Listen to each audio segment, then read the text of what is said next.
कहानी का शीर्षक है, साहब हम लेबर हैं तो क्या हमारी कोई इज्जत या आत्मसम्मान नहीं। आज सुबह जब मैं ऑफिस में कुछ काम कर रहा था तभी मेरी पत्नी मंजू का फ़ोन आया। वह बहुत चिंता में लग रही थी। आप जल्दी घर आ जाओ, आपसे कुछ ज़रूरी बात करनी है। मैंने उससे पूछा क्या हुआ मंजू। उसने कहा घर आ जाओ तो बताऊंगी। और फिर मैं ऑफिस से बिना बताए ही निकल गया घर के लिए। मुझे डर लग रहा था मेरा बेटा चिंटू ठीक तो होगा।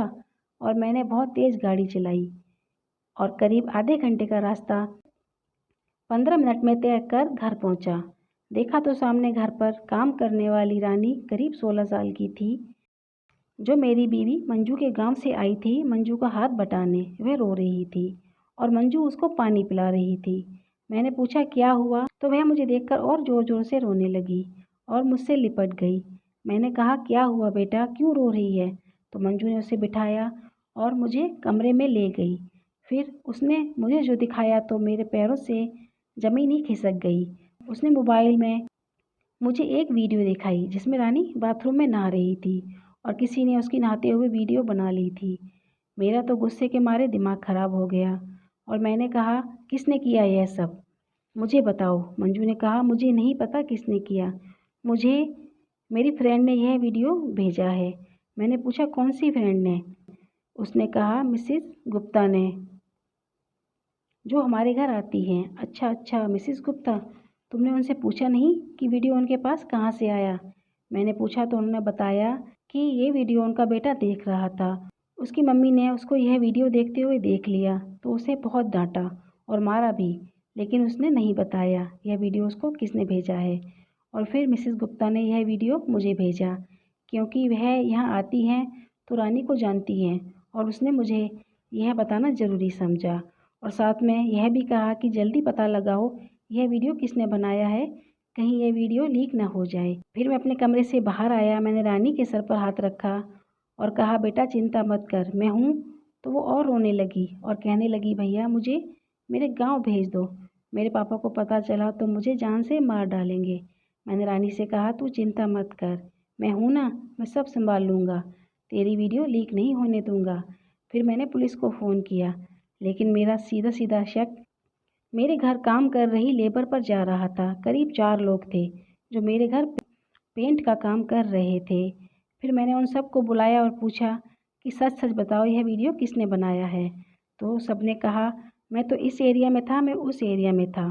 तो मैंने पूछा बाथरूम वाला जो पिछली साइड में है वह किसके पास था।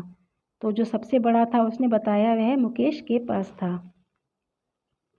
मुकेश उन सब में छोटा था, करीब 20-19 साल उम्र रही होगी उसकी। मैंने उससे पूछा सच सच बता यह वीडियो तूने बनाया है।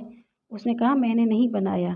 तो मुझे गुस्सा आया, मैंने एक चांटा उसके मुंह पर जड़ दिया और कहा कि देख बाथरूम के पीछे जहाँ तू काम कर रहा है वहाँ पीछे छोटा सा झरोका है वेंटिलेशन के लिए, और वहाँ से कोई ऐसे झांक नहीं सकता सीढ़ी या किसी और चीज़ की मदद के बिना, और वहाँ तू ही काम कर रहा है और ये वीडियो तूने ही बनाया होगा। उसने कहा नहीं साहब मैंने नहीं बनाया, हम ऐसा गिरा हुआ काम नहीं करते। वह पूरे कॉन्फिडेंस के साथ बोल रहा था, पर मुझे उस पर यकीन नहीं था क्योंकि उसके अलावा यह नीच हरकत कोई और नहीं कर सकता था। क्योंकि मेरे घर में मंजू, मेरा बेटा चिंटू और रानी के अलावा कोई और नहीं रहता था।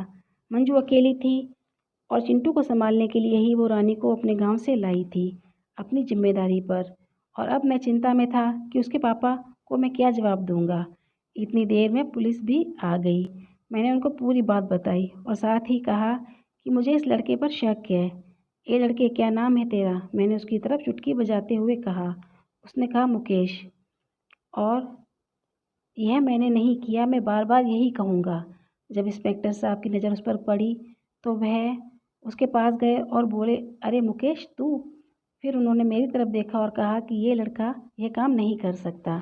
मैंने कहा क्यों नहीं कर सकता, इसकी भोली शक्ल पर मत जाओ, यह लोग होते ही ऐसे हैं, इनको बस मौका मिलना चाहिए। जहाँ मौका मिला वहाँ चोरी चकारी रेप और ना जाने क्या क्या यही सब करते हैं यह, इसको जाओ और सीधा जेल में डालो। तब इंस्पेक्टर साहब उसकी तरफ गए और बोले मुकेश बेटा मुझे बता क्या बात है। मुझे समझ नहीं आ रहा था इंस्पेक्टर साहब उससे इतना प्यार से कैसे बात कर सकते थे, एक अपराधी से। फिर वह मेरे पास आकर बोले कि मैं नहीं मान सकता कि यह लड़का यह काम कर सकता है। वह मैं इसलिए कह रहा हूँ क्योंकि करीब 2-3 महीने पहले ही की बात है, 2 लड़कों को इसने बहुत मारा था और वो सिर्फ इसलिए कि वह एक लड़की को छेड़ रहे थे। उनको मार मार के थाने तक लाया था यह लड़का। तो सोचो यह ऐसा काम कैसे कर सकता है, मुझे विश्वास नहीं है।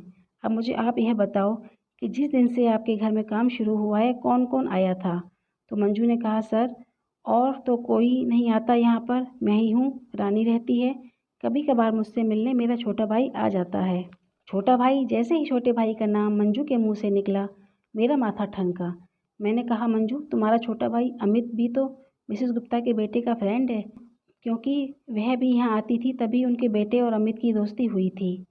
अब बस मुझे समझ आ गया कि वीडियो किसने बनाई है और मैंने अमित को फ़ोन किया। अमित आजा, ज़रूरी काम है। अमित को आने में करीब 15 मिनट लग गए।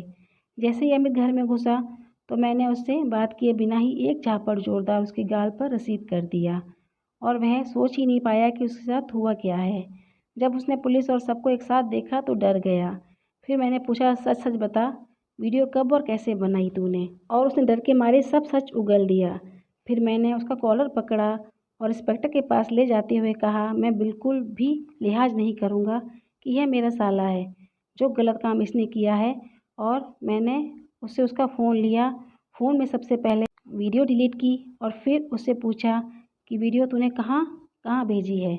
उसने कहा, और कहीं नहीं, मैंने बस वहीं मेरे एक ही फ्रेंड को भेजी थी। मैंने तो बस यूं ही मस्ती मस्ती में वीडियो बना ली थी। इंस्पेक्टर ने एक जोरदार चांटा अपनी तरफ से भी उसके गाल पर जड़ दिया। यह मस्ती होती है? जरा ये तो बता कब बनाई ये वीडियो? जब लेबर लंच के लिए गई थी, अमित ने अपना गाल सहलाते हुए कहा। फिर मुकेश के पास गया और बोला, माफ़ कर दे दोस्त, गलती हो गई।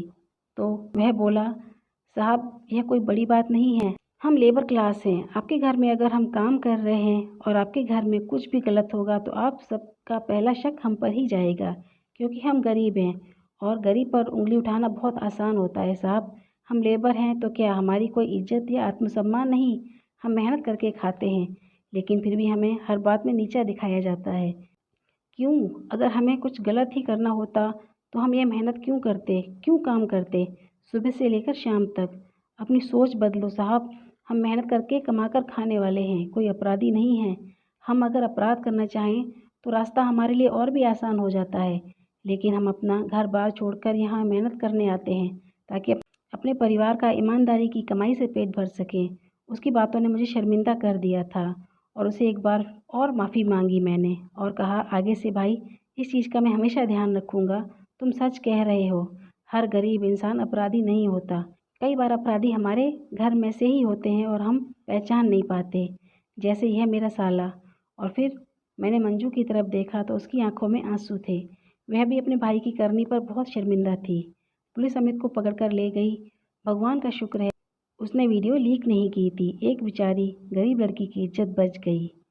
तो कहानी कैसी लगी कमेंट करके ज़रूर बताएं। अगर अच्छी लगी हो तो एक लाइक और सब्सक्राइब तो बनता है। धन्यवाद।